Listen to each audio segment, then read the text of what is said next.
How to check deleted search history on Instagram. Let's begin. Initially open the Instagram app on your device. Now tap on the profile icon at the bottom right corner. Next tap on the hamburger icon in the top right corner to open the menu. From the menu, select Account Center at the top. Under the account settings, click on Your Information and Permission. Select Download Your Information. Next, click on the Download or Transfer Information. Likewise, choose the account you want to download data from.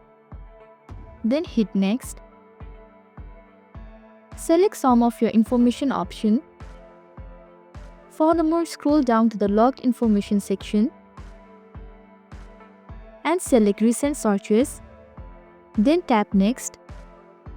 Choose Download to Device to save the file to your device. Lastly, select the data range, the account where you want to be notified, the file format, and the media quality for your download.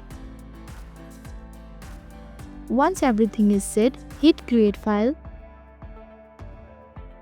Once the file is created, you can check your deleted search history on Instagram. That's all. This is how to check deleted search history on Instagram.